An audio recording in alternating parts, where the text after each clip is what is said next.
ሰላም እንደምን ሰንብታችኋል? ዛሬ እንደተለመደው እንግዲህ በአዲስ ቪዲዮ መጥቻለሁኝ። የዛሬው ቪዲዮአችን ትኩረት የሚያደርገው በጣም የፀጉር መነቃቀል ላስቸገራችሁ፣ የፀጉራችሁ በጣም ለሚበጣጠስ፣ የፀጉር እድገታችሁ በጣም ለቀነሰ ሰዎች በቤታችሁ ውስጥ ልትጠቀሟቸው የምትችሏቸው በሳይንቲፊካሊ የተረጋገጡ ወይም በሳይንሱ የተረጋገጡ ፀጉራችንን እድገት ሊደግፉ የሚችሉ የፀጉራችንን መበጣጠስ ሊቀንሱ የሚችሉ ነገሮች ላይ ነው ማለት ነው።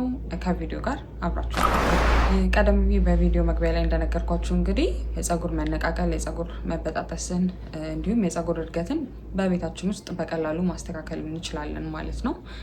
ከነዚህ ለፀጉር እድገትና ለፀጉር መነቃቀል መበጣጠስን ሊቀንሱ ከሚችሉ ነገሮች ውስጥ በብዛት ሳይንቲፊካሊም ከተረጋገጡት ውስጥ አንዱ ቀይ ሽንኩርት ነው። ቀይ ሽንኩርትን መጠቀም ለፀጉራችን ማለት ነው። እንዲሁም ሌላው ደግሞ ቀረንፉድ ነው ማለት ነው። ስለዚህ እነዚህ ነገሮች በቤታችሁ ውስጥ ፀጉራችሁን እድገት ለመጨመር እና የፀጉራችሁን መበጣጠስ መነቃቀልን ለመቀነስ እንዴት መጠቀም አለባችሁ፣ እነዚህ ነገሮች እንዴት ነው የሚጠቅሙት የሚለውን አብረን በቪዲዮ ላይ እናያለን ማለት ነው። በመጀመሪያ ቀይ ሽንኩርትን በምናይበት ሰዓት ቀይ ሽንኩርት በውስጡ ለፀጉራችን እድገት እንዲሁም ለፀጉራችን ጥንካሬ አስፈላጊ ናቸው የሚባሉ ንጥረ ነገሮችን በውስጡ ይዟል። አንደኛው ሰልፈር ነው። ሰልፈር የኬራቲን ፀጉራችን ላይ የኬራቲን መመረትን እንዲጨምር ያደርጋል ማለት ነው። ኬራቲን የምንለው እንግዲህ የፀጉራችን ፕሮቲን ነው፣ ወይም ፀጉራችን በዋነኝነት ከሚጠቀመው ፕሮቲን ውስጥ ኬራቲን የምንለው ፕሮቲን ነው ማለት ነው። ስለዚህ የዚህ የኬራቲን መመረት በጨመረ ቁጥር የፀጉራችን እድገትም እንዲጨምር ያደርጋል። እንዲሁም የፀጉራችን ስትሬንግዝ ወይም የዘለላው ጥንካሬ እንዲጨምር ስለሚያደርግ ፀጉራችን በቀላሉ እንዳይበጣጠስ ያደርጋል ማለት ነው።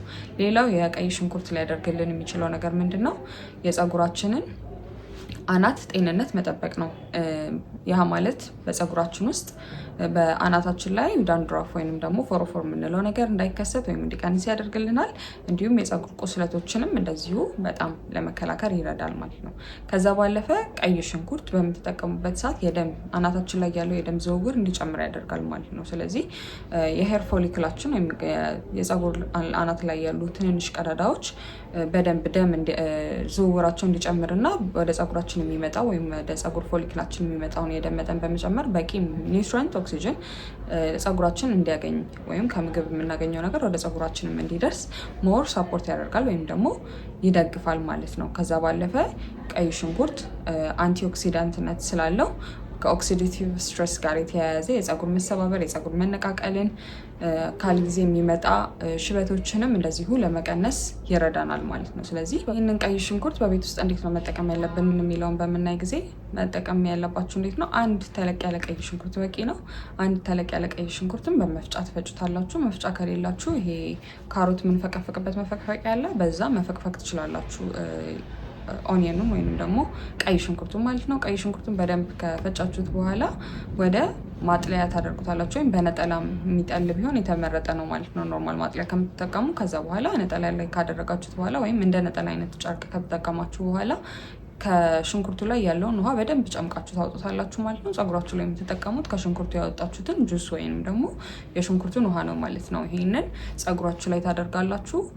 ፀጉራችሁን ከ5 እስከ 10 ደቂቃ ማሳጅ ታደርጉታላችሁ ማለት ነው። እየከፈላችሁ በደንብ አናታችሁን ከቀባችሁት በኋላ ይሄን የነጭ ሽንኩርት ውሃ ከዛ በኋላ ሸፈናችሁ ሜቢ የመጀመሪያችሁ ጊዜ ከሆነና ፀጉራችሁ በጣም ሴንሲቲቭ ይሄ አናታችሁ ሴንሲቲቭ ከሆነ ቤታችሁ ውስጥ ኦሊቭ ኦይል ወይም ደግሞ ኮኮናት ኦይል ካላችሁ አንድ ሾርባ ማንኪያ መጨመር ትችላላችሁ ማለት ነው። ሴንሲቲቭ እንዳይሆን አናታችሁ እንዳይቆጣ ለመጀመሪያ ጊዜ እንደዛ የተወሰነ ቅባት አድርጋችሁ ለ30 ደቂቃ ሸፈናችሁ ካቆያችሁት በኋላ ለሰስ ባለ ወይም በጣም ጠንካራ የማይባል ፀጉርን በማያከረድድ ሻምፖ መታጠብ ትችላላችሁ ማለት ነው። የኮኮናት ወይም ኦሊቭ ኦይል ቅባት መጠቀማችሁ ከሴንሲቲቭነቱን በተጨማሪ ሽታው ለሚያስጠላችሁ ሰዎች ትንሽ ሽታው ደስ አይልም።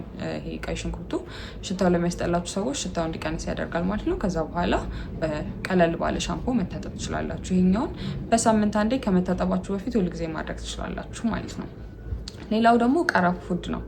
ቀረንፉድ ለፀጉር ወይም ክሎቭ የምንለው ነገር ለፀጉር በጣም ትልቅ ለፀጉር እድገት በጣም ትልቅ ጠቀሜታ አለው። ቀረንፉድ በጣም ብዙ አንቲኦክሲዳንት ፕሮፐርቲ ያለው ማለት ነው። ስለዚህ ከኦክሲዳቲቭ ስትሬስ ጋር ተያይዞ በፀሐይ በምንሰራው ስራ ምክንያት በቂ ቅባት አለማግኘት እንዲሁም ደግሞ ሰውነታችን በራሱ ስትረስ ውስጥ ሲሆን ወይም ጭንቀት ውስጥ ሲሆን በሚፈጠሩ ነገሮች ምክንያቶች የሰውነታችን ኦክሲዳቲቭ ስትሬስ ይጨምራል። ኦክሲዳቲቭ ስትረስ በሚኖርበት ጊዜ ደግሞ በቀላሉ ሴሎቻችን ስለሚሞቱ፣ ፎሊክሎቹ ስለሚጎዱ የፀጉር መነቃቀል፣ የፀጉር መሰባበር ይከሰታል ማለት ነው። ስለዚህ ይሄ ክሎቭ የምንለው ነገር ወይም ቀረንፉድ ይህን ነገር ለመቀነስ ይረዳናል። በጣም ብዙ አንቲኦክሲዳንት ፕሮፐርቲ ስላለው። ከዛ ባለፈ ደግሞ እንዳልኳችሁ በጣም ለፎሮፎር አሪፍ ነው። ፎሮፎርን ይከላከልልናል። የአናታችን ፎሊክሎችም የደም ዝውውር በደንብ እንዲጨምር ያደርጋል ማለት ነው። ይህን ቀይ ሽንኩርቱንና ቀረፋውን አብራችሁ መጠቀም ትችላላችሁ። ቀረፋውን ለመጠቀም አንድ የሾርባ ማንኪያ የሚሆን ቀረፋ ከአንድ ወይም 2 የሻይ ኩባያ ውሃ ጋር አብራችሁ አፈልታችሁ ለ10 ደቂቃ በደንብ ካፈላችሁት በኋላ ውሃውን አቀዝቅዛችሁ አጥልላችሁ አናታችሁ ላይ ማድረግ ትችላላችሁ ማለት ነው። ለብቻውን መጠቀም ትችላላችሁ።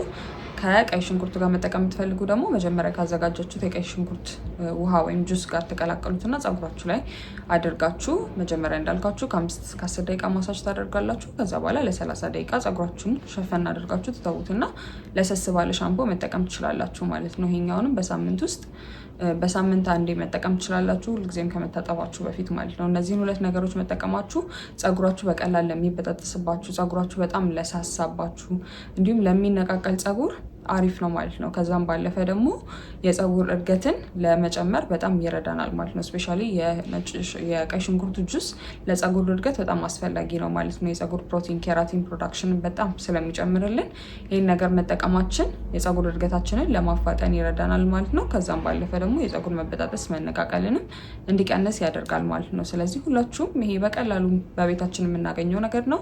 በጣም ጊዜም አይወስድም ለማዘጋጀት። ስለዚህ ይህን መጠቀም ትችላላችሁ።